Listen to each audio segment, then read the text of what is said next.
तो आज की क्लास का topic chapter number 9 rational number. Topic था rational number between two rational numbers.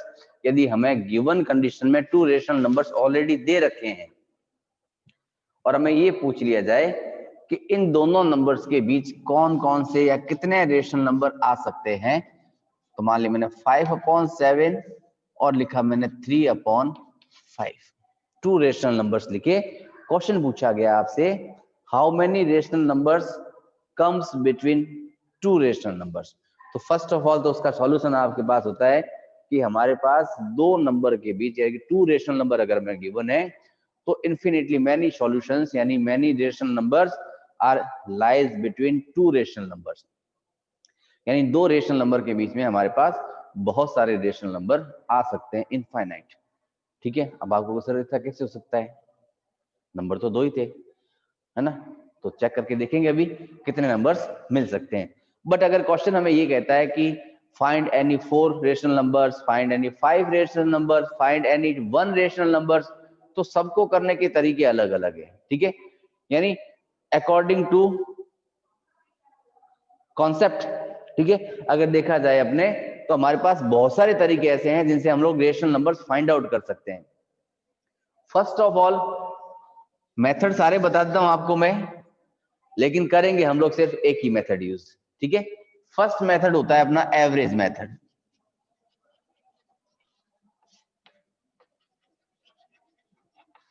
इस एवरेज मेथड के अकॉर्डिंग क्या होता है, एवरेज निकालने के लिए क्या करते हैं, sum of observation upon total number of observation, यही करते थे हम लोग।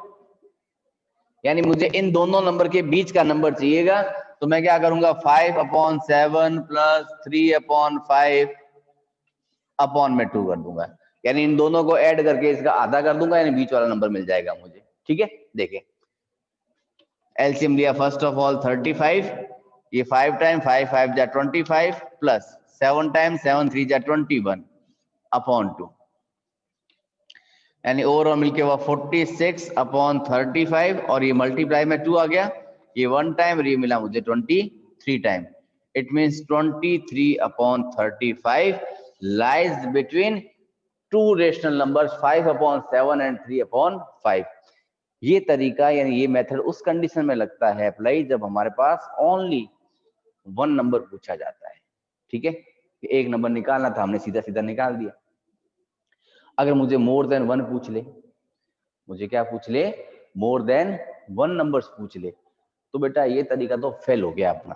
क्यों हो गया फेल, देखो मैंने लिखा 5/7, उसके बीच में मैंने क्या निकाला 23/35 निकाल दिया और ये 3/5 था, यानी ये नंबर इन दोनों नंबर्स के बीच में था।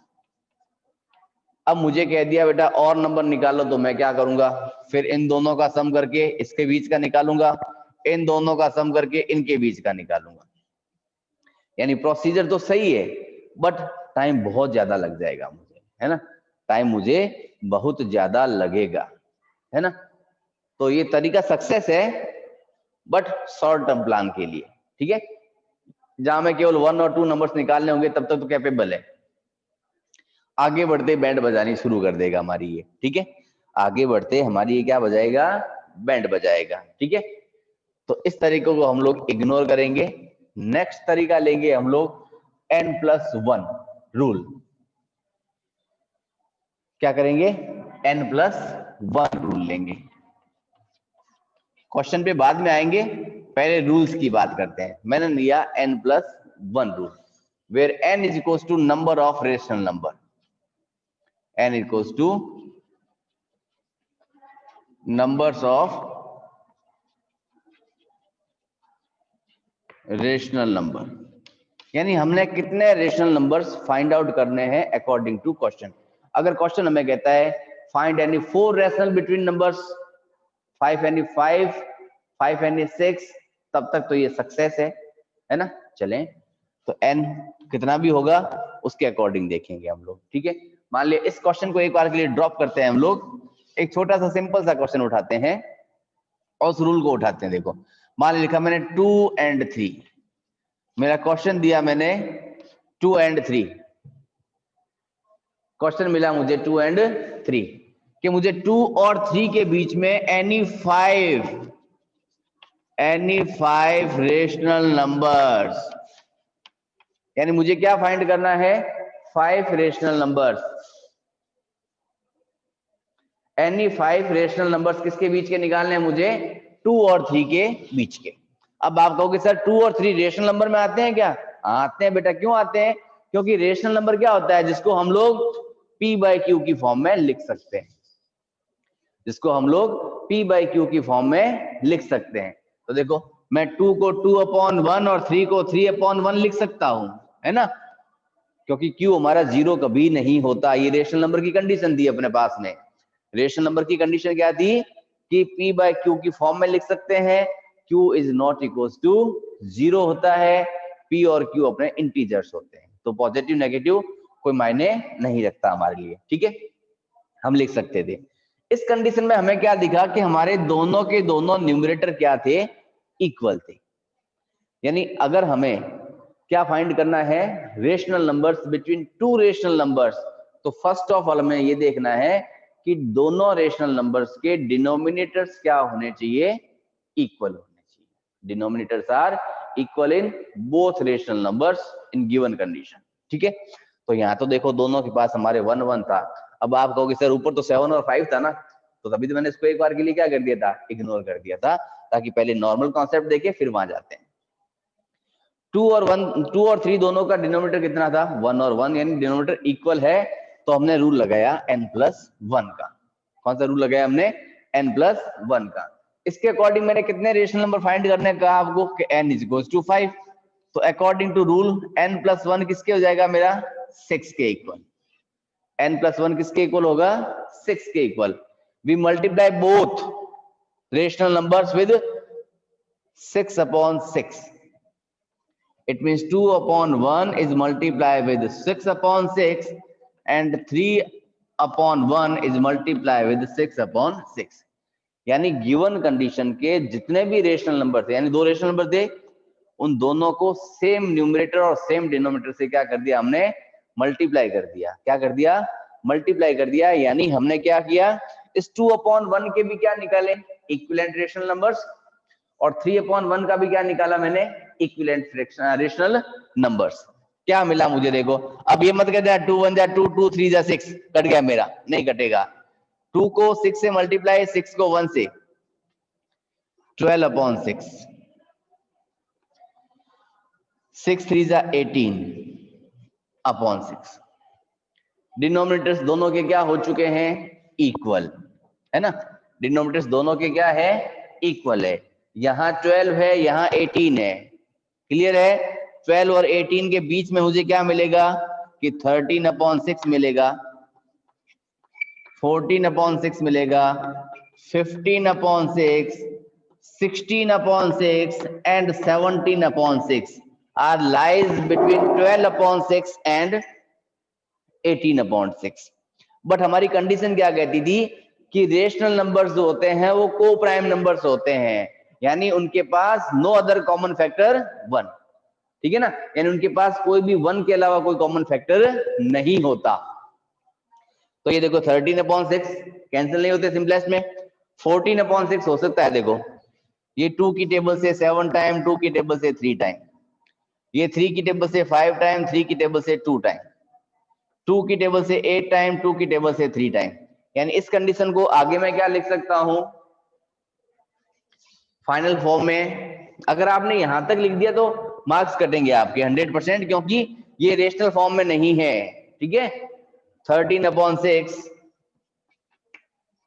7/3, 5/2, 8/3 एंड 17/6। ये वो नंबर्स है जो 2 और 3 के बीच में थे। कौन से, रेशनल नंबर्स, ठीक है। यानी ये वो रेशनल नंबर्स थे जो इन दोनों रेशनल नंबर्स के बिटवीन अवेलेबल थे, ठीक है। आई थिंक कुछ से कॉन्सेप्ट समझ आया होगा। आगे फिर एग्जांपल्स लेके देखेंगे। अभी हम अपना नेक्स्ट क्वेश्चन है -2/3 एंड 5/7। इस कंडीशन में हमने क्या किया, डिनोमिनेटर दोनों के डिफरेंट है, तो विच इज ग्रेटर वाला पार्ट किया था, तो हमने क्या किया था, उनको कंपेयर किया था। कंपेयर करने के लिए हमें क्या करना पड़ता था, फर्स्ट ऑफ ऑल डिनोमिनेटर्स को इक्वल बनाना पड़ता था। सेम एज जब हम लोग रेशनल नंबर फाइंड करेंगे बिटवीन टू रेशनल नंबर, तो फर्स्ट ऑफ ऑल अगर दोनों के डिनोमिनेटर अनइक्वल है तो उनको इक्वल करना पड़ेगा। और इक्वल करने का तरीका तो वही है, क्या कि एलसीएम किसका लेंगे कि 3 and 7 का 21। ये टॉपिक नया नहीं है, ठीक है। सॉरी, एलसीएम वाला प्रोसीजर हम लोग पहले भी कर चुके हैं। तो -2/3 इज मल्टीप्लाई विद 7/7। क्यों? क्योंकि 3 की टेबल में 21 यानी अपना एलसीएम जो आता था वो मिलता था हमें 7 टाइम। सेकंड नंबर मिला मुझे 5/7, 7 की टेबल में आता है 3 टाइम, इट मींस 3/3 से। नंबर क्या बने, -14/21 एंड 5 3 15/21।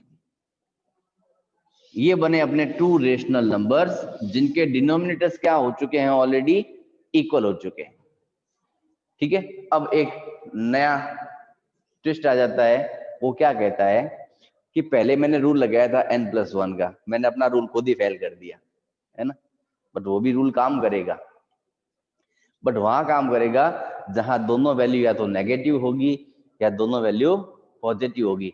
यहाँ कंडीशन देखो थोड़ी सी अलग है, एक पॉजिटिव और एक नेगेटिव है, जहां हम लोग पहले से ही पता कर सकते हैं कि -14 और +15 के बीच बहुत सारे नंबर्स हैं ऑलरेडी हमारे पास, है ना। -14/21 और इधर लिखा मैंने 15/21।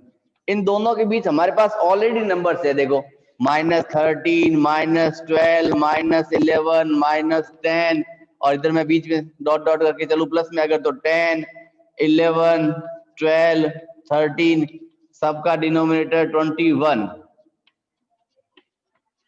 यानी ऑलरेडी हमारे पास बहुत सारे नंबर्स अवेलेबल है।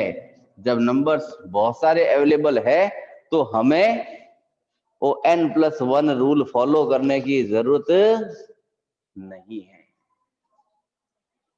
ठीक है।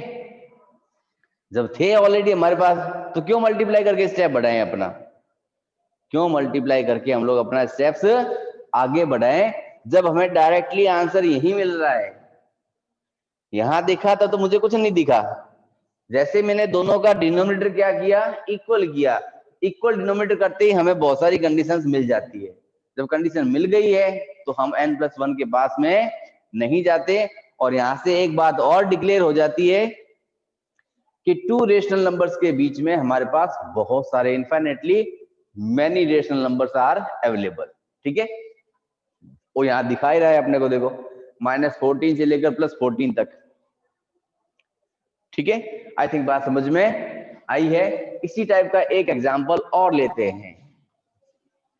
अब आप कहोगे सर अभी तो आपने ये कहा था कि इन दोनों नंबर्स के बीच में बहुत सारे नंबर्स आ गए, हमें n+1 लगाने की जरूरत ही नहीं पड़ी। बट क्या n+1 लगाना पड़ सकता है क्या, एक पॉजिटिव और एक नेगेटिव हो और हमें n+1 लगाना पड़ सकता है क्या? तो उसकी कंडीशन को देखने के लिए नेक्स्ट एग्जांपल देखते हैं अपना।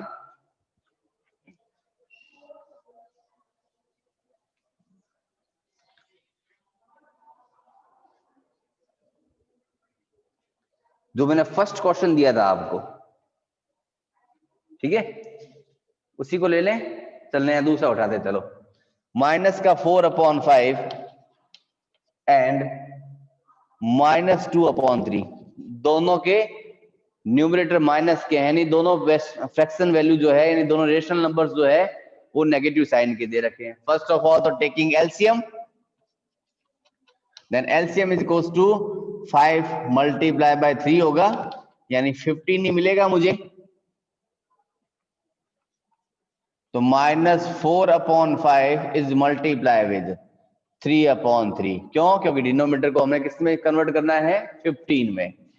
Second thing is -2/3 is multiply with 5/5। यहां मिला माइनस का 12/15 और सेकेंड हैंड मिला मुझे माइनस का 10/15। अगर केवल मुझे 1 नंबर पूछता, ओनली 1 नंबर रिक्वायर्ड होता, तो देखो 12 और 10 के बीच में माइनस का 11/15 केवल एक नंबर ही आ रहा है।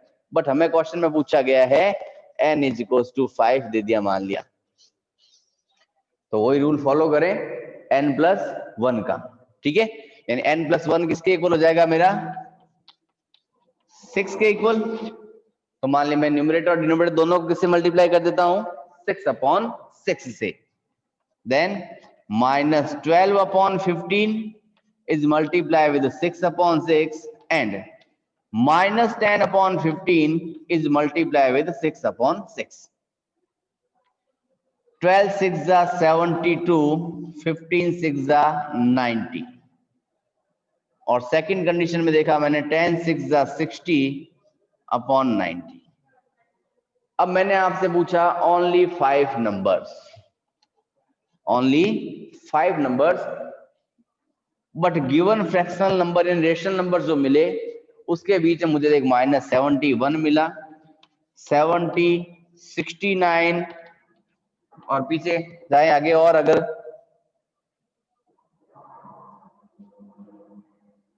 71, 70, 69, 70 मान लिया 56,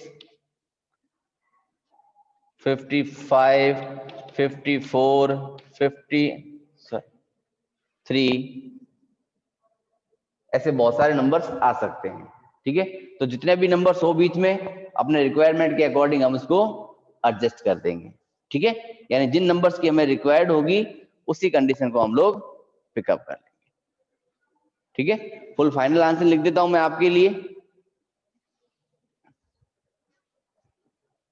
तो 72 से जस्ट पहले आता है 71/90, उससे प्रीवियस में आता है 70/90, फिर 69/90, और इधर से चलेंगे पीछे से आएंगे तो माइनस का 59/90,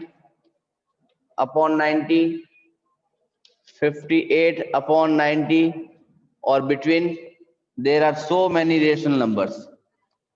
फाइनल आंसर बताए आप तो ये नंबर्स लिखो, या फिर इनके अंदर बचे हुए रिमेनिंग नंबर्स भी लिख सकते हो। बट एक ध्यान रखना है, अगर वो सिंपलेस्ट में कन्वर्ट हो रहा है तो उसको सिंपलेस्ट में कन्वर्ट करना जरूरी है। क्यों? क्योंकि हमारा रेशनल नंबर क्या कहता है, वो एक को प्राइम नंबर की फॉर्मेशन में होता है, ठीक है। तो आज के लिए इतना ही कुछ, बाकी नेक्स्ट डे की क्लास में टॉपिक डिस्कस करेंगे, इसी टाइप्स के क्वेश्चन और लेंगे ताकि आपके डाउट्स क्लियर हो जाए और, ठीक है। ओके बाय बेटा।